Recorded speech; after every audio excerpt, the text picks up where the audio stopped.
오늘은 이 본문의 말씀을 가지고 내 염려를 주께 맡기라 이라는 제목으로 말씀을 드리겠습니다. 너의 염려를 다 주께 맡기라 이는 그가 너희를 돌보심이라 이렇게 말씀하셨습니다. 사람은 살아있는 한 염려 의심이 항상 있게 되는 것입니다. 어떤 젊은이가 놀만 빈센트 필 박사를 찾아와서 상담을 요청했어요. 저는 늘 세상의 염려, 의심, 걱정이 떠나지 않아서 괴롭습니다. 어떻게 하면 염려, 의심이 없는 세상을 살 수 있나요? 그러자 목사님은 내가 그런 곳을 소개해 줄 테니 나를 따라오게. 그러더니 그를 어디로 가냐면 공동묘지를 갔어요. 그러고서 젊은이 이곳이 아무 염려, 의심 없는 곳이라네. 이렇게 말하시더라는 거예요. 그러니까 살아있는 사람은 염려, 의심이 있게 마련인 것입니다.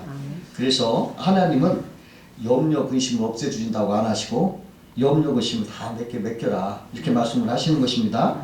맡기면 돌봐주신다는 거예요. 전에도 제가 말씀을 드렸지만 언젠가 제가 염려, 의심 막 이렇게 생길 때 주님 앞에 맡겨야 되는데 맡기기 어렵더라고요. 안 맡겨져요. 그래서 힘들어하고 있는데 하나님이 지혜를 주시는 거예요. 뭐라고 주시냐면 야 누가 너한테 뭘 맡겼다면 너는 그거 막 함부로 깨트리고 없애고 그러겠냐? 너 잘 보관했다가 잘 지켰다가 빠짐없이 돌려주지 않겠느냐? 이런 생각을 주시는 거예요. 그러니까 너 내게 맡기면 내가 그걸 잘 맡아 주시고 이렇게 할 것이다 이런 생각을 주시는 거예요. 그래가지고 그렇지 전능하신 하나님 앞에 그 손에 맡기면 잘 처리해 주시고 오히려 더 좋게 해주실 것 같다. 이런 생각이 나면서 위로가 되고 또 안심이 되고 그러더라고요. 그래서 맡기는데 좀 수월하더라고요. 하나님이 말씀 주시니까. 여러분 하나님께 다 맡겨보면요 인생이 아주 홀가분해요. 가볍고 또 아주 기분이 좋아요. 기분도 상쾌해집니다. 그 성 오거스틴은 이런 말을 했어요. 과거는 주님의 자비에 맡기고 현재는 주님의 사랑에 맡기고 미래는 주님의 섭리에 맡겨라. 유명한 말을 했어요. 그럼 오늘은 하나님께 무엇을 맡겨야 하는가 한번 생겨서 은혜를 나누고자 합니다. 첫 번째로 우리는 우리의 모든 행사를 여호와께 맡겨야 된다 이것입니다. 잠언서 16장 3절에 너의 행사를 여호와께 맡기라 그리하면 내가 경영하는 것이 이루어지리라 했습니다. 여러분 행사가 뭡니까? 이 행사는 우리의 모든 것을 말하는 거예요. 내가 계획하고 행하는 모든 이 삶의 모든 것이 행사예요. 그러니까 이러한 모든 삶의 행사를 주께 맡겨라. 그러니까 옛날에 한 수도사가 올리브 나무를 심었어요. 그런 다음에 마음이 놓이지 않아가지고 하나님께 기도했어요. 하나님 이 연약한 뿌리에 물을 주십시오. 비 좀 내려주십시오. 비가 막 오는 거예요. 그러니까 또 하나님 이제 태양이 있어야 됩니다. 태양 좀 비춰주세요. 먹고를 싹 붙이고 태양이 싹 비치는 거예요. 그래 또한 아이고 하나님 이 나무가 단단하기 위해서 서리 좀 내려주세요. 그러니까 갑자기 소리가 내려서 거기가 반짝반짝거려. 그렇게 며칠 하니까 나무가 죽어버렸어요. 그러니까 그 수도사가 동료 수도사를 찾아가서 그 경험을 말했어요. 그랬더니 그 동료 수도사가 뭐라고 하냐면 저도 나무 하나 키우고 있어요. 근데 저 보세요 잘 자라잖아요. 하나님이 이걸 남기셨으니까 하나님이 잘 아시니까 그냥 맡기시면 잘 키워줘요. 그러더래요. 여러분 다 하나님이 아시는 거 맡기면 하나님이 다 알아서 해주시는 거예요. 알고 계십니다. 내가 막 염려 이거 해달라 저거 해달라 이렇게 할 필요 없어요. 중국 내지 선교사의 그 허드슨 테일러라는 유명한 선교사가 아주 열심을 다해서 그냥 몸이 여유도록 열심히 일을 하는 거예요. 근데 일이 자꾸 많아지면서 사람도 필요하고 돈도 필요하고 한데 도움이 안 오는 거예요. 그러니까 이 사람 막 그것 때문에 막 그냥 애를 쓰고 막 고민을 하다가 신경쇠약이 걸려요. 잠도 안 오고 막 신경쇠약이 걸려가지고 이제 있는데 큰일 났어. 이제 일도 못하고. 근데 요한복음 이렇게 15장 있는데 15장에 보니까 5절에 나는 포도나무요 너희는 가지니 이 말씀이 눈에 확 들어오는 거예요. 그 순간에 아주 햇빛이 쫙 비치는 것처럼 깨달아지는 거예요. 아, 그렇지. 주님이 포도나무고 나는 가지야. 아, 포도나무가 다 자기가 뿌리에서부터 물 올려서 약물을 주고 해서 포도를 열매하는, 나는 붙어만 있으면 열매가, 그러니까 나는 받기만 하면 되겠다. 못하고 내가 이렇게 가지 뿌리 가는 일을 내가 하려고 하느냐. 에이, 하나님 앞에 그냥 맡기자. 그러면서 기도했어요. 주님, 주님은 포도나무, 나는 가지입니다. 주님 이거 다 책임이 주님 앞에 있으니까 나 주님께 다 맡기랍니다. 그러고서 마음을 탁 놨어요. 마음이 홀가분한 게 얼마나 그냥 병이 나는 거예요. 근데요, 놀랍게도 그 다음부터는 일이 얼마나 잘 풀리는지 그냥 막 시참 태가 되니까 하나님 역사하니까요. 아주 그게 성공을 해가지고 허드슨 테일러가 세계적인 이름이 됐어요. 여러분, 하나님 앞 맡길 때 하나님 더 큰 축복을 주시는 걸 꼭 믿으시기 바랍니다. 한 보따리 장사가 말이죠. 그냥 바람 부는 대로 발길 가는 대로 정처지 다녀서 장사를 하는 거예요. 근데 어느 이렇게 십자루에 나타나니까 내가 어느 쪽으로 가야 되나 지팡이를 이렇게 던지는 거예요. 항상 그런데 이렇게 갈림길 나오면 지팡이 던져서 가는 거예요. 지팡이 이렇게 던지니까 자기가 오른쪽으로 가고 자꾸 왼쪽으로 떨어져. 다시 한번 또 왼쪽, 계속 던지고 오른쪽으로 나올 때까지 던지더니 오른쪽 나오니까 그렇지, 이제 오른쪽으로 가자. 이러면서 가더라는 거예요. 여러분, 사람은요 뭘 맡기는 것보다 자기 뜻대로 하려고 하는 거예요. 여러분, 주님의 뜻에 맡기는 사람이 돼야 되겠습니다. 두 번째로 우리 염려를 주께 맡겨라. 염려를 맡겨라. 어느 우화에 이런 말이 있어요. 죽음의 사자가 땅에 내려와서 10,000명을 죽이러 왔어요. 그랬는데 70,000명이 죽었어요. 그러니까 누군가가 그 사자에게 따졌어요. 당신 10,000명 죽인다고 해놓고 왜 70,000명이나 죽였어?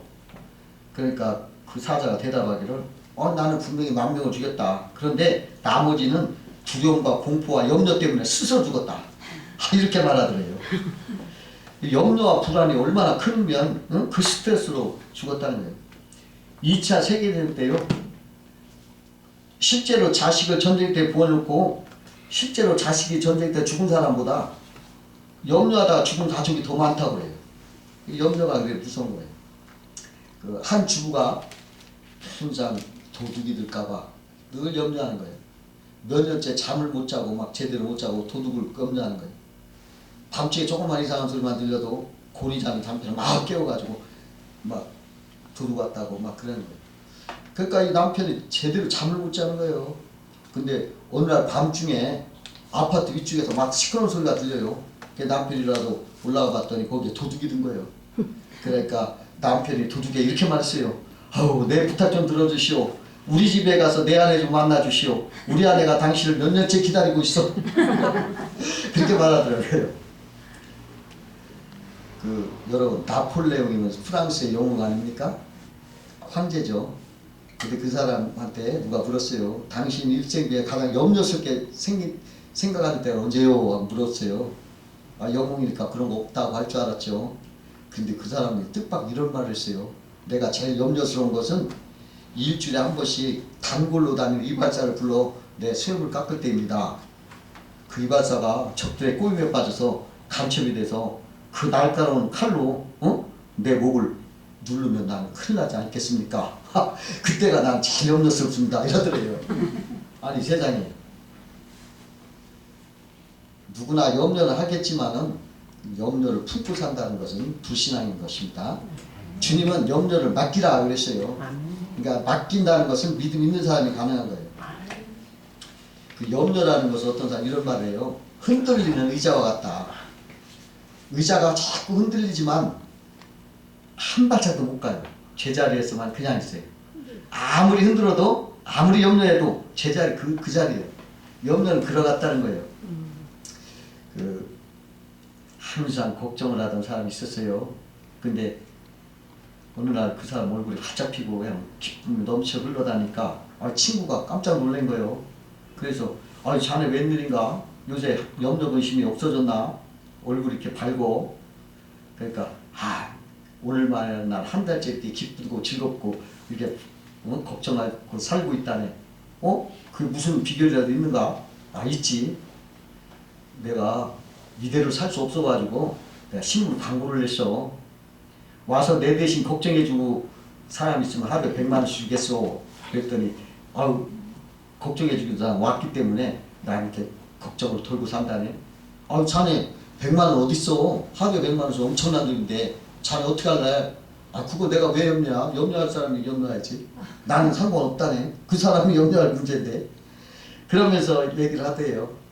여러분 이거 뭐 우스갯소리지만은 내 대신에 근심 걱정 맡아주면 얼마나 좋겠습니까? 그런데요, 내 대신 근심 걱정 맡아주겠다고 자처하시는 분이 계세요. 누군지 아세요? 예수님. 예수님이 말씀하신 거예요. 내가 너희들 내게 와라. 너희 짐을 내가 수고 무거운 짐 다 내가 짐하고 맡아주겠다. 예수님이 계세요. 예수님에 가면 너희가 다 짐을 맡아 쉬게 한다. 내 염려 근심 대신 맡아주겠다. 그렇게 말씀하시는 것입니다. 그러니까 염려를 다 주님께 맡기시기 바라요.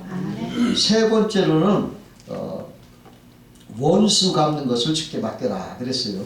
로마서 12장 19절에 보니까 내 사랑하는 자들아 너희가 친히 원수를 갚지 말고 진노하심을 맡겨라. 기록되었을 때 원수 갚는 것이 내게 있으니 내가 갚으리라. 그렇게 말씀했어요.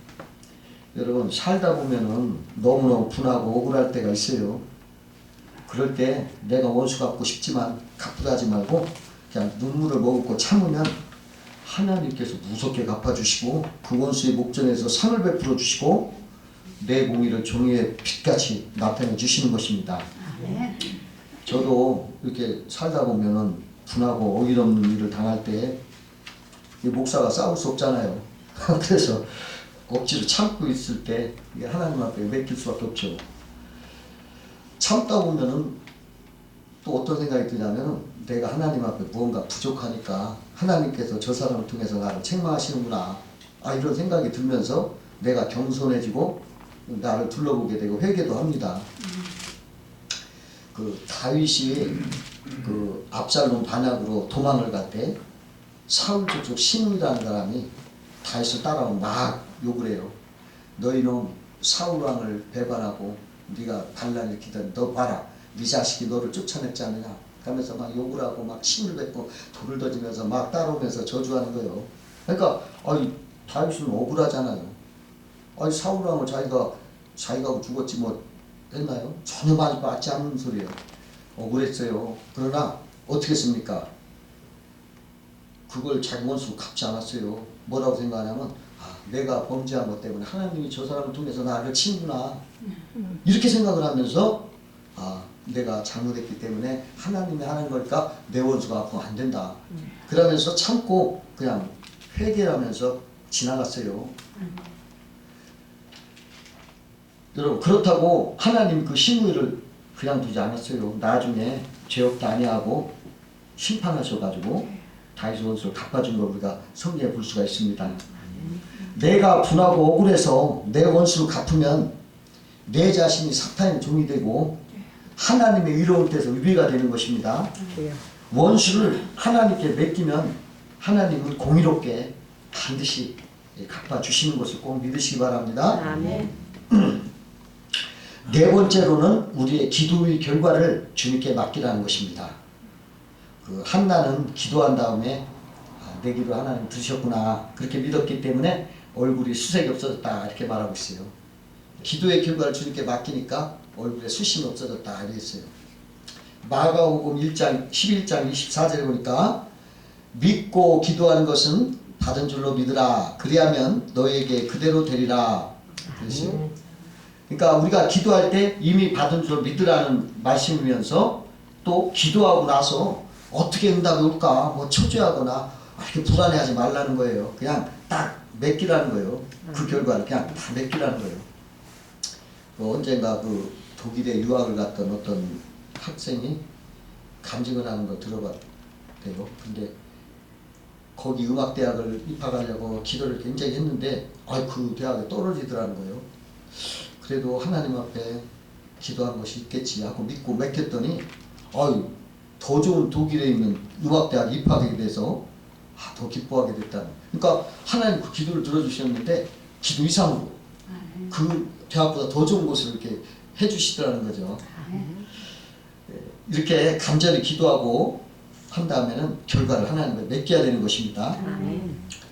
그 영국의 어느 한 도시에 술집이 있었어요. 옆 교회하고. 이게 붙어 있어가지고 그 동네 사람들이 술집에 가서 술을 먹으면서 막 그냥 술잔 막 시끄럽게 하고 막 유행가를 막 노래하고 예배 드릴 때 막 떠드니까 그 교회에서 아주 이게 문제가 됐어요.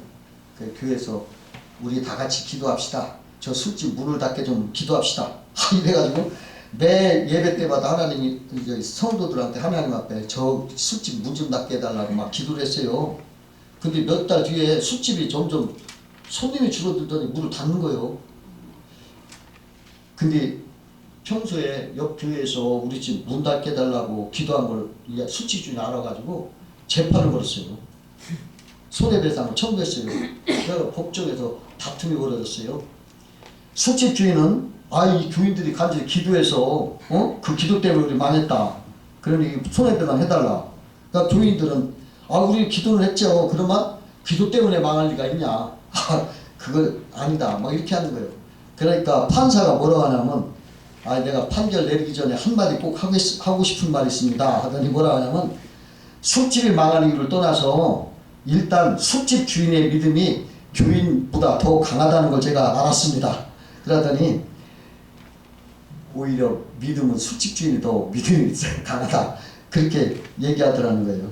그러니까 교인들이 기도하고도 스스로 자기도 믿지 않았다는 거죠. 어떤 사람이 자기 집 앞에 그늘이 자꾸 져서 식물이 잘 안 자라니까 하나님 앞에 이 그늘 좀 없애다 기도를 막 한 거예요. 기도하면 눈을 떠보니까 그늘이 그냥 있으니까 그러면 그렇지 하더래.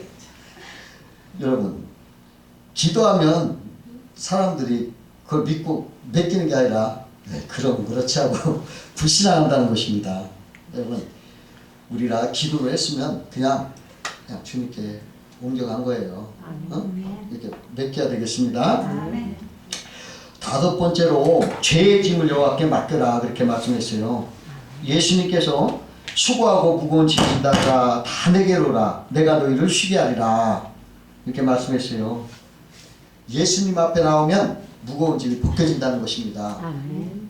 옛날에요 농사 지을 때는 소로 농사 지었어요.